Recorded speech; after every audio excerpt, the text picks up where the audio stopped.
You know, I knew a little bit of football. I didn't really know people and how important that aspect of this process and maintaining the culture and building the team was. And I failed. If I have another opportunity and do better at it.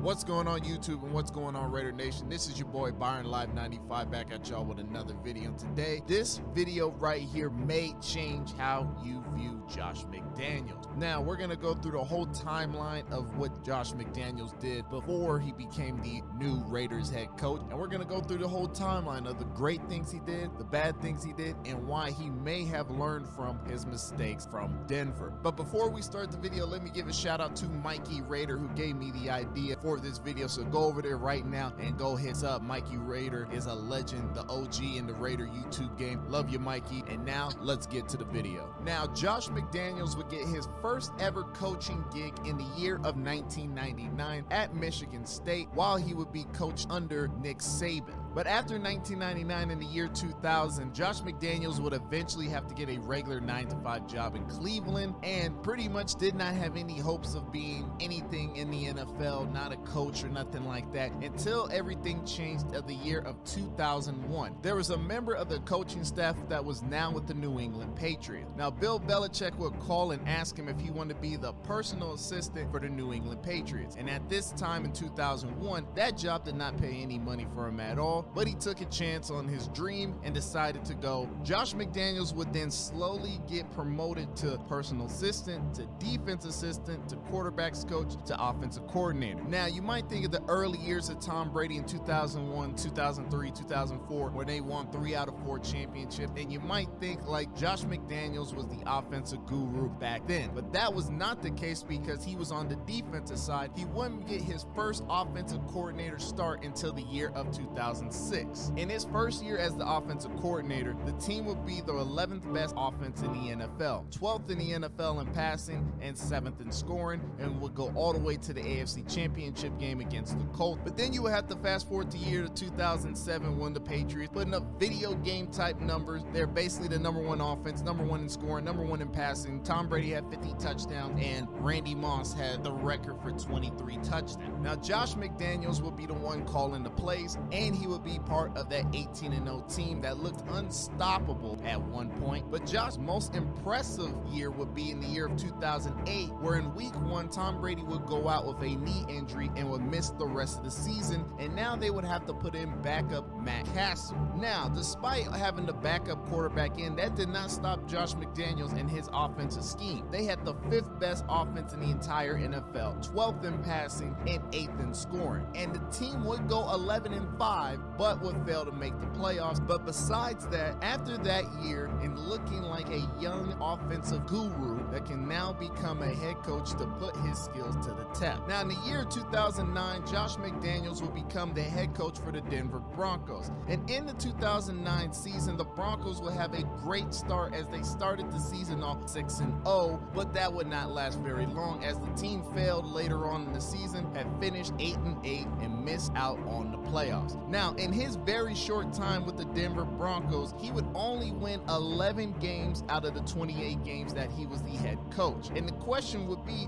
what happened and why did the experiment fail? Well, before the 2009 season even began, there would be trade rumors surrounding the quarterback, Jay Cutler. Now, we do know Jay Cutler isn't the greatest quarterback. We do know that. But at the time, a young Denver Jay Cutler was looking like he had all the potential. But when the new coach, Josh McDaniels, got there, the rumors started. So Jay Cutler was very pissed off, very upset, very angry. He confronted the head coach, Josh McDaniels, which he denied and said that there were no trade rumors, but there was already bad blood between the two. And later on, Josh McDaniels would do the unthinkable and would trade away Jay Cutler before even playing in his system. And they would trade him to the Chicago Bears in exchange for Kyle Orton, which still to this day, I don't know how that makes any sense, but they saw more potential in Kyle Orton than they did Jay Cutler. But it wouldn't stop there because Josh McDaniels would dismantle this offense offense over the course of 2 years. So he gets rid of the quarterback Jay Cutler, and then he decides to get rid of the tight end Tony Schefter. When he was under Mike Shanahan's offense, you see his numbers and how he steadily improved every single year, and he was a developing star for the Broncos offense. But the 1 year where his stat and his play went down was the year he was with Josh McDaniels. And after only 1 year in his system, he would decide to trade him away to the Detroit Lions. It didn't stop just at the tight end position, because if you look at the running back position, there was a young Peyton Hillis at the time. In his rookie year, he saw minor success under Mike Shanahan's offense. However, when you look at the stats, and his play went down while playing with Josh McDaniels after just 1 season.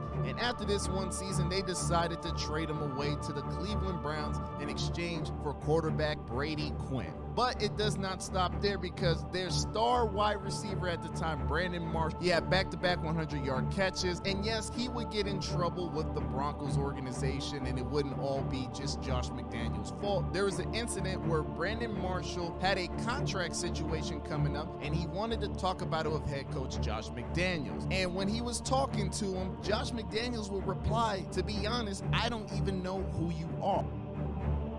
Back seasons with 100 catches and Pro Bowl. He didn't know that. As soon as he ain't know that. That's exactly. He ain't know that. He didn't know who the he whole was. world know that. Right. You know when right. when he said to me on day one, he said, I was like, Coach, like, you know, Coach Shanahan here, we was negotiating, Coach. He's like, well, I don't know who you are. I really don't know what you've done. Brandon Marshall would only last 1 year under the Josh McDaniels offense before being traded away to the Miami Dolphins. So if you look at everything he did the first time he became a head coach, got rid of their quarterback, got rid of their tight end, got rid of their running back, and got rid of their wide receiver, which in the result only had him coach for 28 games. Now, could you imagine if a young 2009 Josh McDaniels came to this team? I think Raider fans would be up in arms if we had the 2009 version of Josh McDaniels. Now, Josh McDaniels would get another chance to coach, but not as a head coach, but as the offensive coordinator for the St. Louis Rams in 2011. And now, Josh McDaniels would have to deal with a new quarterback by the name of Sam Bradford, which was coming into his second year in the NFL. Now, during this year, Sam Bradford would only play in 10 games, and he would throw for 2,164 passing yards, 6 touchdowns, and 6 interceptions. However, it was not a good look for Josh McDaniels, because the Rams would finish with a 2-14 record, and they would be deemed as the second worst team in the NFL. And as far as Josh McDaniels' offense, the offense would only average 12 points a game, which turned out to be the worst in the entire NFL. And his offense was ranked the second worst in the NFL, ranking at 31st. So shortly after this 1 year with the St. Louis Rams, he would be fired as the offensive coordinator. And at this point, it looked like Josh McDaniels had gotten exposed, that he couldn't win outside of New England. So Josh McDaniels would come back to the New England Patriots in 2012 and be the offensive coordinator and take over the play call. And he would then stay there for the next 10 years. But if you look at the years from 2012 to 2019, the Patriots offense was constantly in the top 10, whether it was scoring offense, total offense, or in passing offense. And in that run, the team would go to 5 Super Bowls, winning 3 out of those 5, and Josh McDaniels was still looking like the offensive guru that he was. But Josh McDaniels' biggest challenge would come in the year of 2020, as Tom Brady would go on to the Tampa Bay Buccaneers, and the Patriots would acquire Cam Newton, and now Josh McDaniels would have to see if his offensive scheme would work, and unfortunately, it did not turn out very well at all. In the year of 2020, the offense was ranked 27th in the NFL in total offense, ranked 30th in the NFL in passing, and 27th in scoring. So this was not a good look for the Patriots organization, and it wasn't a good look for Josh McDaniels. But that would all change in the year 2021 when they would decide to draft quarterback Mac Jones. Now Josh McDaniels would have a rookie quarterback now in his system, but it turned out to be better than expected, because the offense would be ranked 15th in the NFL, 14th in passing, which led to him getting interviews and getting a shot at a head coaching job once again. Collins here with our NFL analyst Tim Hasselbeck. As expected, Josh McDaniels is the Colts' new head coach. McDaniels' first head coaching gig in Denver was not much a success. No. So, do you think he is the right hire for Indianapolis? I do think it's the right hire for Indianapolis. It makes a lot of sense. Backing out. We were disappointed. Unquestionably, we were disappointed and surprised. We had agreed to contract terms. We had an agreement in place. We followed all the rules, did everything right. 2 interviews. Both of them went very well. Very confident that we were going in the right direction. Very confident Monday evening and Tuesday morning. And as you could see, we had a plan in place because we made an announcement that Josh was going to be our head football coach. I got a call Tuesday evening saying he had changed his mind and was going in a different direction.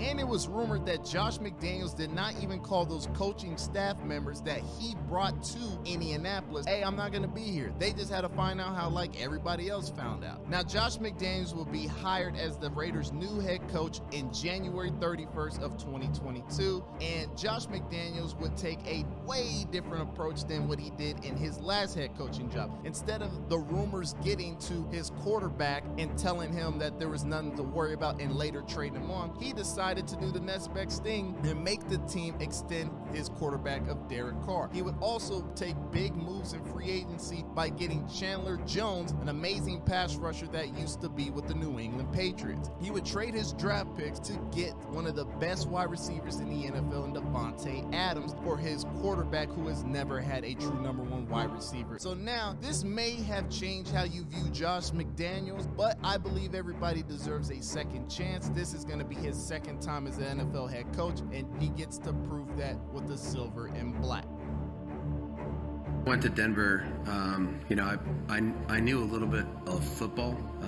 I didn't really know people and how important that aspect of this process and maintaining the culture and building the team was. And I failed, and I didn't succeed at it. And so looking at that experience has been one of the best things in my life in terms of my overall growth as a person, as a coach.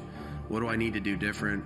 How do I need to handle my role if I have another opportunity and do better at it?